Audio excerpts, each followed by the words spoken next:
Les amis, bonjour.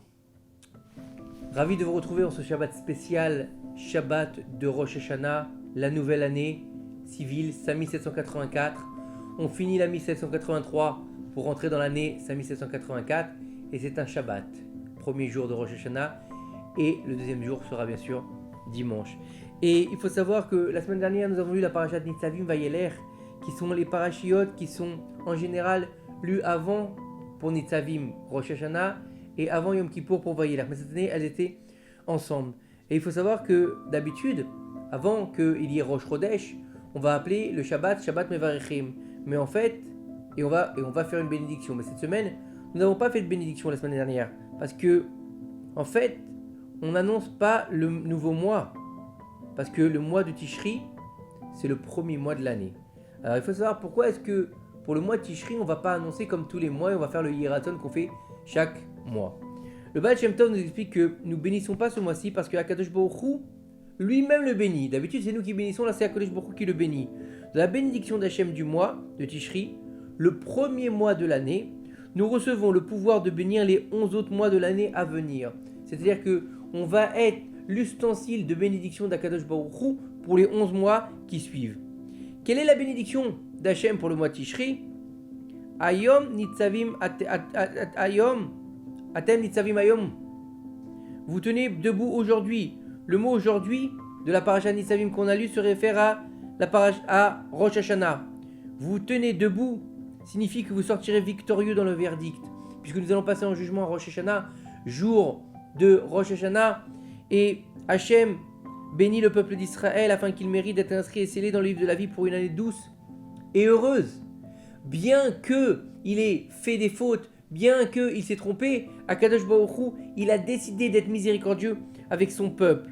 Et donc en fait, on va avoir la bénédiction pour toute l'année. Et c'est pour ça qu'il faut la peine de se tenir bien pendant toute la semaine avant Rosh Hashanah. Pourquoi ? Parce qu'on sait que le Shabbat avant Rosh Hashanah, il va faire la réparation de tous les Shabbats de l'année. Le dimanche ensuite, de tous les dimanches de l'année. Et là, on va arriver, donc Be'ezrat Hashem, demain soir à Rosh Hashanah, Rosh Hashinui, la tête du changement.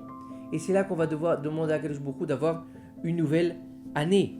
Et on va devoir accroître ces derniers jours, ces prochains jours, l'étude de la Torah, la joie, que ce Shabbat de Rosh Hashanah soit un jour de joie, que nous soyons aptes à ajouter de la Torah, de la Simcha, de l'égard envers nos conjoints et nos enfants pour ce nouveau jour de Rosh Hashanah.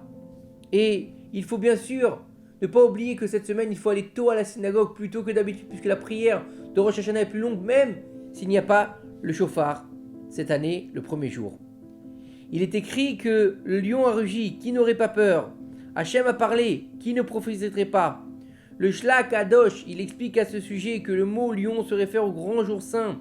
Le rugissement est un appel à faire teshuva complète. Le mot lion, arié, est l'acronyme du mot Elul. Elul, qui est l'acronyme du mot Elul, Rosh Hashanah, Yom Kippour et Hoshana Rabbah. Donc le mot arié. Pendant le mois d'Elul, il faut privilégier avoir une mesure supplémentaire de proximité avec Hachem. Comme il est écrit à Nil et Dodi Vedodili pendant ce mois. Et là, on va rentrer dans le nouveau mois, le mois de Tishri. Si on a mis notre cœur pour se rapprocher d'Akadosh Baruch Hu, c'est sûr qu'il va nous tendre la main pour nous tirer dans le château. Si tout le mois, il était dans le champ, pendant le mois de Elul, et que nous, on s'est raffiné, on s'est purifié pour se rapprocher de lui, bien sûr que pour le mois Tishri, il va nous amener dans son château, il va nous aider à être proche de lui. Et en fait, c'est tout le nian de Anil et de Div et de Dili. Je suis mon bien-aimé est à moi.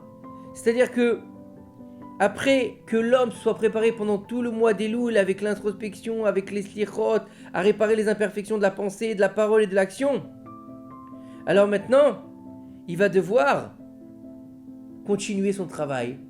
Et des fois, il a l'impression que c'est une montagne, l'homme. Il a l'impression que c'est quelque chose d'improbable, impraticable. On ne peut pas réussir à réparer ce qu'on a fait. Et dans la paracha de la semaine dernière, on a lu Kikarov elecha davar meod bificha vivachala todo, car cette chose elle est proche de toi. Bificha dans ta bouche, bivafra dans ton cœur, la soto pour la faire. Un homme doit sanctifier son esprit en ne laissant entrer aucune pensée pécheresse, pas même partiellement. Ce n'est que lorsque l'esprit est vide et non lié aux pensées de la Torah qu'il se retourne vers la folie, comme nous le dit le Rambam. Les pensées immorales ne sont pas que d'un esprit dépourvu de sagesse. C'est-à-dire que c'est pas parce que maintenant on fait les fêtes de Rosh Hashanah qu'on doit laisser son esprit vagabonder. C'est pas parce qu'on a passé Elul, ça y est, on rentre dans les fêtes et puis on va reprendre notre quotidien, métro, boulot, dodo. Au contraire, le travail qu'on a fait au mois d'Elul, il doit nous servir pour tout le reste de l'année, la nouvelle année. C'est-à-dire que tout ce qu'on va engendrer pour le mois d'Elul dans notre Teshuvah, il va nous servir de base pour évoluer tout au long des 12 mois de l'année à partir de Rosh Hashanah. Et pour sanctifier notre esprit, on doit constamment s'engager dans l'étude de la Torah et dans les pensées pures. Le Rabbi de Lubavitch, il dit: la pensée est un vêtement et un serviteur pour l'esprit et les émotions. Quand il n'est pas tenu occupé par la Torah ou les saintes émotions, la pensée reste active, en pensant et en imaginant. Cependant, non seulement cette activité manque de substance, mais en plus, elle est incontrôlée et décadente. Lorsque l'esprit est occupé, que les pensées sont réfléchies, il n'y a pas de place pour les pensées folles et sans valeur qui manquent de substance. C'est le Rabbi de Lubavitch qui dit ça. Donc il faut garder la pureté de ses esprits. Et bien sûr, on sait très bien que un des gros problèmes de notre génération, c'est la bouche. Garder la sainteté de ses paroles signifie ne jamais parler négativement des autres ou les railler avec des mots cruels. Être négligent à ce sujet susceptible de causer des ennuis à une personne le jour du jugement, Chas v'shalom. Se savoir se taire. Chaque mot vient avec un prix à payer. Chaque mot est pesé dans le ciel comme il est écrit lorsqu'il donna au vent son équilibre et détermina la mesure. Pesez chaque mot que vous êtes sur le point de dire en le faisant passer par un test en laboratoire. Et seulement s'il réussit à être cachère, alors vous pourrez l'exprimer. Comme on le dit, tournez cette fois sa langue dans sa bouche avant de parler. Les deux lèvres sont comme les deux poids d'une balance. Elles doivent être investies dans leur travail afin de déterminer si ce mot doit être dit ou non. C'est important, pas dire n'importe quoi. Aujourd'hui, on voit que beaucoup de gens se prennent pour des philosophes de l'esprit et qui débitent des insanités toute la journée, des bêtises, en se prenant pour des gens intéressants, importants, en pensant que c'est du émettre. Non, c'est pas de la vérité, c'est que du mensonge. La différence entre un insensé et un sage est que l'insensé donne tout son souffle, mais après cela, le sage l'apaisera. La définition de la folie est quand une personne dit tout et laisse sortir tout ce qu'il entre dans son esprit. D'autre part, la sagesse est associée à la capacité de calmer les pensées et de révéler seulement les idées sélectionnées qui valent la peine d'être partagées pour leur intelligence. Faire attention. On a décidé d'avoir purifié notre cerveau, mais on ne peut pas se laisser à dire tout ce qu'on veut. Ou c'est pas parce qu'on a commencé à faire une teshuva qu'on est déjà devenu un rabbin ou qu'on est déjà capable de faire des divrei Torah. Si on n'a pas compris nous-mêmes ce qu'on a étudié, comment est-ce qu'on peut le transmettre à l'autre? C'est impossible. Il faut savoir qu'il y a des moments pour tout. Il y a des moments pour apprendre et il y a des moments pour transmettre. Il y a des moments pour faire aussi un point, s'arrêter. Comme on a dit, Nitzavim, c'est être debout dans la paracha de la semaine dernière. Vaïler, on avance. Et donc de savoir à un moment donné où il faut faire son introspection. Et il faut savoir s'arrêter, prendre du recul. Et à un moment, il faut savoir recommencer, avancer. Et il faut savoir que ça marche aussi bien pour les pensées que pour ce qu'on va dire. Et aussi, bien sûr, pour l'action. L'action. Ces trois niveaux vont nous permettre de rentrer à Rosh Hashanah préparé. C'est-à-dire que c'est pas seulement de ne pas faire de fautes qui est bien. C'est aussi d'insuffler l'insainteté supplémentaire dans les bonnes actions qu'on va faire. Parfaire la mitzvah qu'on va faire. La bonne exécution de la mitzvah exige qu'un juif l'accomplisse discrètement et modestement, et qu'elle soit exécutée avec une joie immense. Lorsque la mitzvah était complétée avec ces deux aspects, elle protégera la personne et ses enfants pendant de nombreuses générations. Bah oui, si tu vas faire une action, tu vas faire une mitzvah pour qu'on te regarde, regardez-moi, c'est pas une mitzvah complète. Si tu vas faire une mitzvah avec orgueil, c'est pas une mitzvah complète. Si tu vas faire une mitzvah avec la rasra, c'est pas une mitzvah complète. Si tu vas aller mettre tes tefilines comme si tu allais à l'abattoir, c'est pas une mitzvah complète. Si tu fais ton Shabbat et que tu as envie de t'étouffer avec la dafina, c'est pas une mitzvah complète. Il faut mettre de la joie dans ces mitzvot. C'est le sens du verset. C'est toi qui es mon refuge. Tu me protèges contre l'adversité. Tu m'entoures des champs de délivrance. Si un homme mérite de faire une mitzvah, quand on parle d'un homme, on parle d'une femme, bien sûr. En privé, avec modestie, alors cela le protégera de tous les problèmes. À tel point qu'on nous dit que celui qui fera les mitzvot cachés, elles seront dévoilées aux yeux du public. Et celui qui fera les avérotes en cachette, elles seront aussi dévoilées en public. La grandeur ou la honte va être dévoilée en public, comme on l'a lu dans la paracha de la semaine dernière. Anistarot l'Hachem va niglot l'anu vanenu. Tout ce qui est caché est à Hachem et tout ce qui est dévoilé est à nous. Donc il va nous dévoiler à l'homme ce qui est caché de l'homme. Quand un homme accomplit ses mitzvot avec joie et bonheur, il sera libéré de l'emprise de tout mal. De plus, les mitzvot accomplis d'une manière si complète l'entoureront tout au long de la journée, lui fournissant une bénédiction et une garde céleste. Si ça vaut pas le coup de faire teshuva, ça alors, et de ne pas faire attention à ses paroles, à ses pensées, à ses actes, on est entouré d'anges protecteurs quand on fait ça. Rabbi Zosha d'Anépoli explique que bien que nos sages disent que chaque mitzvah crée un ange de défense, tous les anges ne sont pas créés égaux. Une mitzvah faite de tout cœur avec joie et perfection crée un beau ange complet, tandis qu'une mitzvah fait qu'un manque d'enthousiasme, qu'elle crée un manquant de brillance, car elle a été créée à partir d'une mitzvah de déficience. Dire un, il va avoir une luminosité de 100%, et l'autre, il va avoir une luminosité de 50%, comme les LED qu'on règle. Et ça dépend de la façon dont on a fait la mitzvah. Par respect pour Hachem, un ange créé avec un manque comme un bras, une jambe, une tête ne sera pas facilement admis dans la cour céleste. Bah oui, vous imaginez, un ange qui a été fait avec une mitzvah défectueuse, il sera lui aussi défectueux, il pourra peut-être lui manquer un morceau de sa personne. Et donc quand il va arriver pour entrer dans la cour céleste, lui il va dire monsieur l'ange, il te manque un bras, ça ne se fait pas de rentrer dans la cour céleste.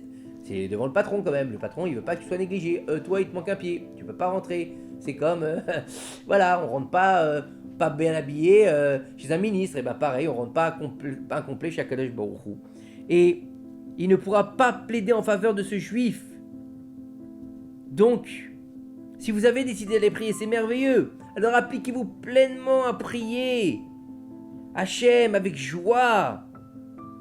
Même un homme qui doit arriver à la synagogue tard, il va pas commencer à prendre cette filine, les poser comme deux rochers sur sa tête, et ensuite il va se précipiter sur les bénédictions du matin. Il prend un raccourci, il saute Ishtabar pour rattraper l'assemblée, la Mida lui prend exactement 1 minute et demie. Et après cela, il plie son talit en disant Uba Etzion Goel, il s'en va. Ah, je vais bientôt te libérer de l'exercice de Shacharit. Une telle prière n'a aucun pouvoir pour aider l'homme. Ces paroles parviennent à peine à monter au-delà du plafond de la synagogue. La prière, elle doit être comme une échelle. Comme il est écrit, voici une échelle posée sur le sol et son sommet atteignant le ciel. On parle du rêve de l'échelle de Yaakov Avinu.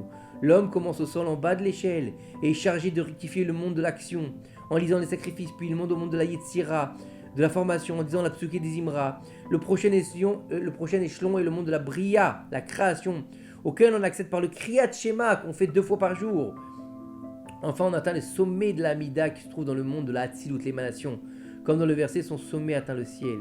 Tout comme une échelle bien posée et sécuritaire, une échelle instable et dangereuse. De même que votre prière est complète du début à la fin, elle vous emmènera vers les sommets et accomplira tout ce qui est nécessaire dans le ciel. Quand l'homme sanctifie ses pensées, ses paroles et ses actions, il se tiendra debout le jour du jugement, ne sera pas gêné de montrer son visage, et il sera immédiatement inscrit et scellé dans le livre de la vie et de la paix. C'est-à-dire que faut comprendre que lorsqu'on va se tenir en prière le jour de Rosh Hashanah, devant Akadosh Baruch Hu, on est comme dans la paracha Atem Nitzavim, Hayom Kulechem, tous ensemble, tous différents, mais tous devant Akadosh Baruch Hu, chacun jugé à son niveau, chacun jugé en fonction de ses capacités, de son pouvoir, son adaptation avec le monde, son Yetzer Hara aussi, et de savoir où est-ce qu'il est arrivé au niveau de sa mission de vie, et de savoir où est-ce qu'il en est par rapport à son futur. Est-ce qu'il a décidé de faire teshuva? Même s'il est encore loin, est-ce qu'il a décidé de changer? Est-ce qu'il a fait un pas vers Akadosh Baruch Hu? Il a reculé d'un pas. C'est ça la vraie question de Rosh Hashanah. Est-ce qu'il est là pour amener sa délivrance propre et la délivrance du peuple ou pas? Est-ce qu'il se raccroche à Israël ou est-ce qu'il ne se raccroche pas à Israël? Est-ce qu'il est égoïste ou est-ce qu'il est assemblé? Est-ce qu'il est en hardoute avec son peuple ou il n'est pas en hardoute avec son peuple? C'est toutes ces questions qu'il va falloir se poser avant de rentrer dans ce fameux Rosh Hashanah, Rosh Hashinui, la tête du changement, le nouvelle année civile, 5784, on quitte 5783 pour entrer 5784, et comme on dit que cette année se termine avec ses malédictions, et qu'elle commence avec des bénédictions, que Be'ezrat Hashem, par le mérite de ces quelques paroles de Torah, nous soyons en mesure d'être jugés par Akadosh Baruch Hu, avec bienveillance et miséricorde, que nous puissions être inscrits et scellés, nous et nos familles, et tout le Ham Israël, dans le livre de la vie, et de la réussite, et de la tzlacha, et de la parnassa, et pour ceux qui ont besoin de se marier, qui trouvent un conjoint ou une épouse, oui, exactement, que ceux qui cherchent, qui ont besoin de Parnassa, qu'ils aient la Parnassa, que ceux qui ont besoin de la guérison aient la guérison, que ceux qui ne sont pas encore en Israël, qui puissent faire leur Aliyah très bientôt pour qu'on puisse faire le Kibbutz Galuyot et réaliser la volonté du Créateur de faire venir le peuple sur sa terre pour dévoiler le Mashiach Bimera Bimnu. Amen. Shana Tova Umvorechet. Que Kadosh Baruch Hu vous bénisse où que vous soyez et aidez-nous à continuer à diffuser une Torah de vie, une Torah d'amour et une Torah qui va se diffuser dans les quatre coins du monde. Shana Tova ou Metuka.